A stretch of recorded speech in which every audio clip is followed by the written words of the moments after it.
Hi everyone, and welcome to Morning Coffee Break. Hope everybody's doing good today. I'm feeling a little bit better. Usually takes 3 or 4 days. I'm starting to feel a little bit better now. Just back to my regular old aches and pains.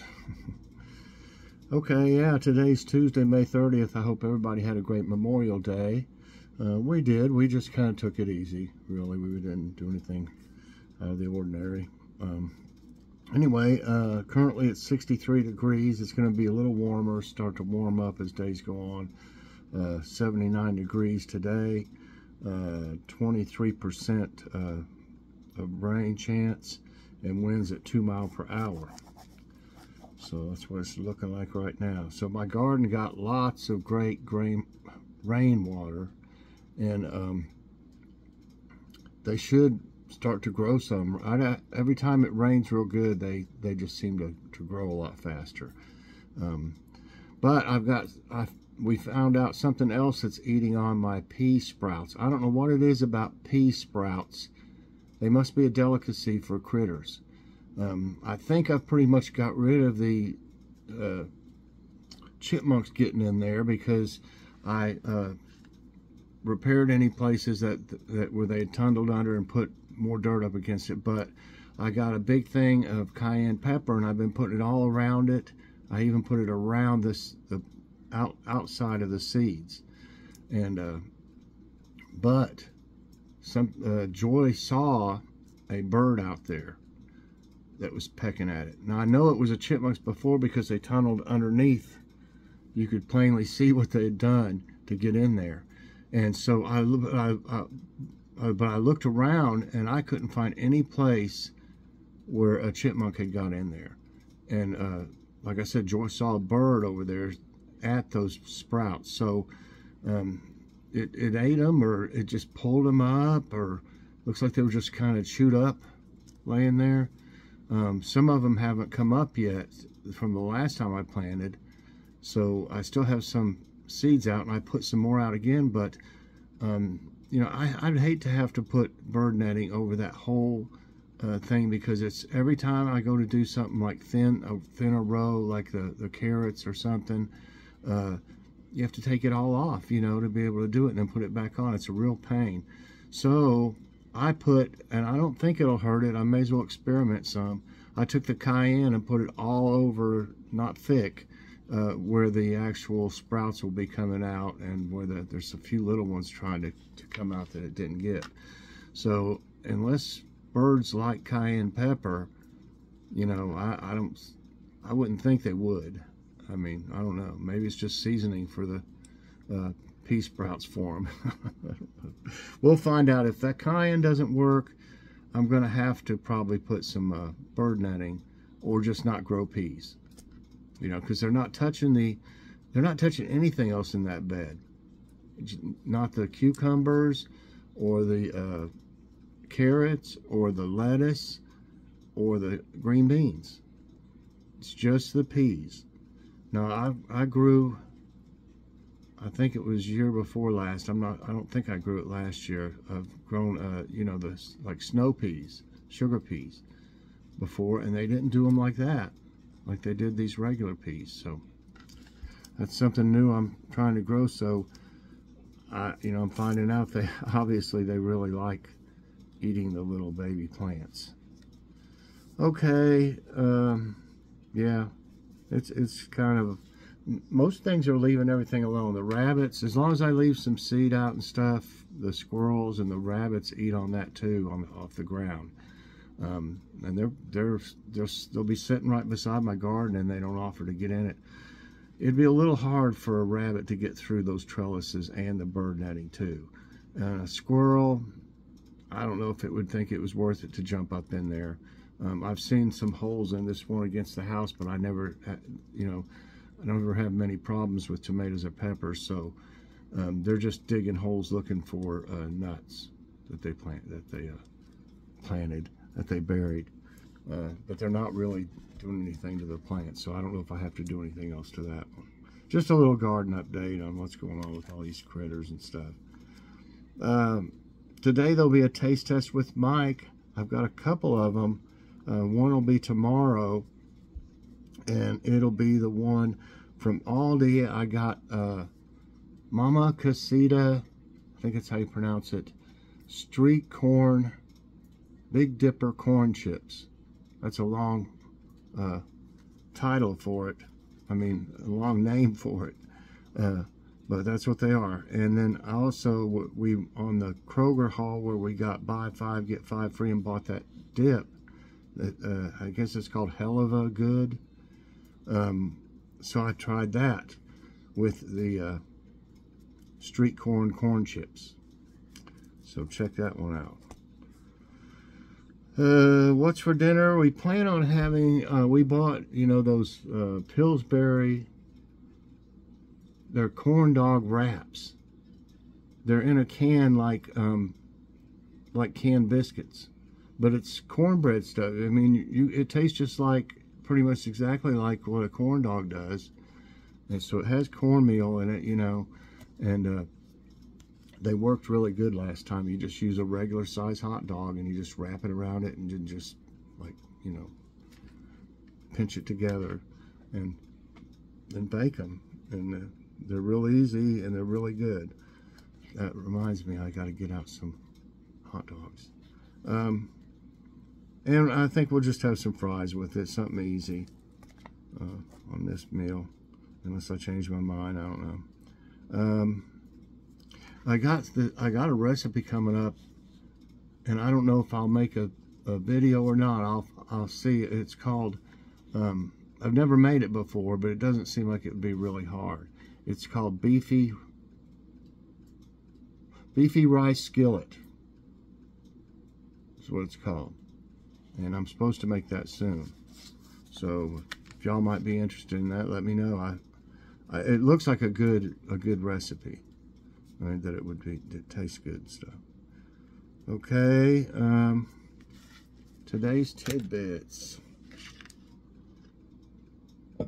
Yeah, I hadn't got anything done really outside much because of all the rain lately. But I did get my radishes thinned to where it's one radish about every 2 or 3 inches or something like that. You got to have some space in between them so they can grow. So I got them done. I'm going to wait until the carrots and the onions get a little bit bigger to, something on my shirt, a little bit bigger before I thin them out.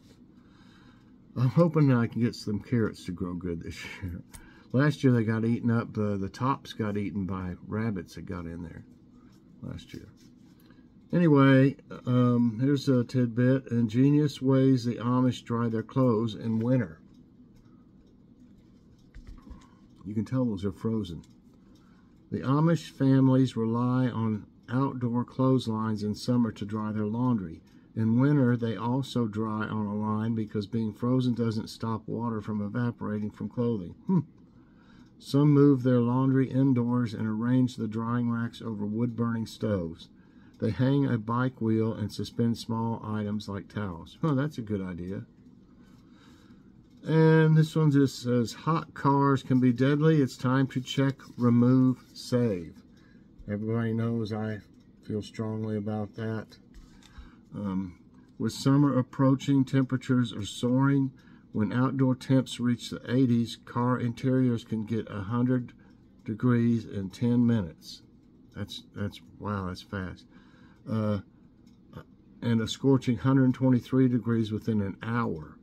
In the 90s, vehicles could reach 110 in 10 minutes and a dangerous 130 degrees in just an hour.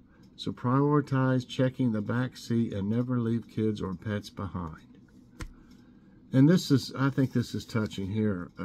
Heart-shaped cloud captivates family in New Hampshire. And I think that's supposed to be the picture of the way they act.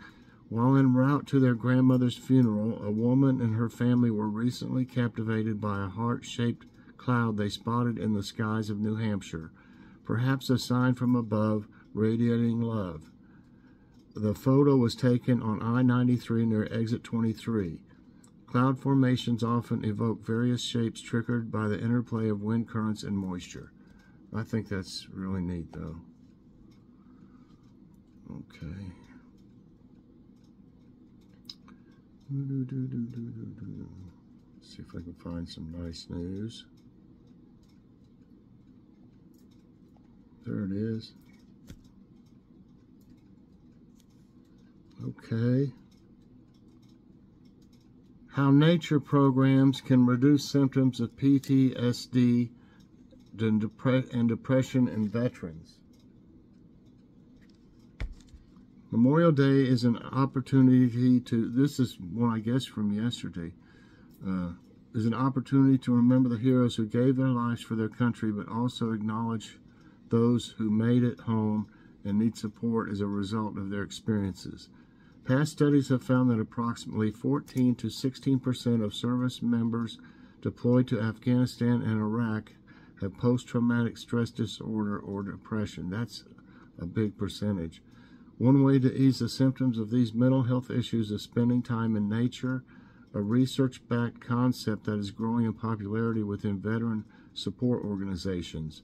Per Smithsonian Magazine, the number of therapeutic outdoor programs available to former service members is increasing across the country. For 45-year-old vet Mitch Vasquez, spending time in the wild has helped him understand that the bigger world things probably don't matter as much as what's to my left and right. Vasquez, who grew up camping and hunting, told the outlet he didn't know about the wide array of nature-based programs for veterans, which includes everything from rock climbing to archery. The natural scenes allow for the parasympathetic part in our stress response, the part that calms us down to kick in, said Patricia Hasback, a licensed professional counselor and clinical psychotherapist. It starts to remind us that we can trust ourselves again. That's neat.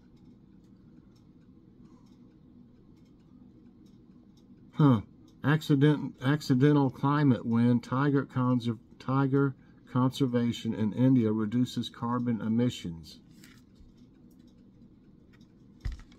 According to a recently published study, the tiger is one of the most charismatic and highly protected wild species in India, and that philosophy of appreciation and protection for the big cat has led to environmental wins beyond growing the species' population.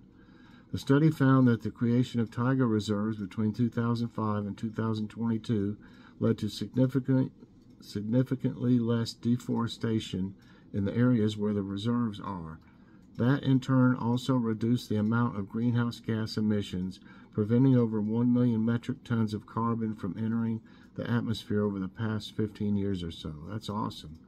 From an economic perspective, those avoided emissions from tiger conservation efforts corresponded to more than $6 million in savings for India between 2007 and 2020. Wow. That's amazing. Let's see what they got here in other news. The housing market is heating up for the top 5 metro areas in the U.S., all located in the sunny southeast.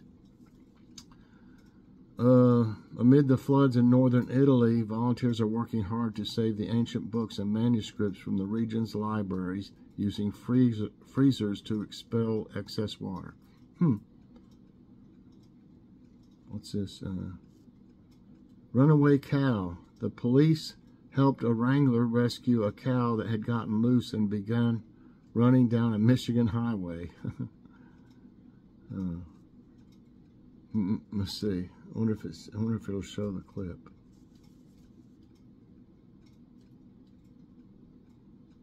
I don't know if I should show it. It's a YouTube channel, but it says NBC News. Wait a minute. Surely, if it says NBC News, I think I could. Yeah, it says NBC News. I don't see what. You see it? Oh my goodness. Look at that guy. He gonna wrangle that.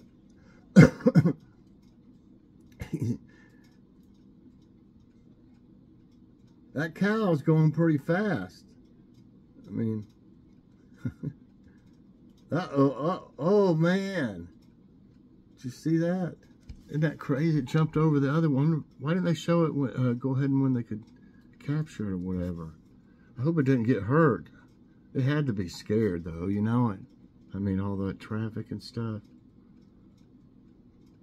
But anyway, I credit NBC News for that if there's any problem with it. They do have a quote of the day from Ellie Wiesel, W-I-E-S-E-L.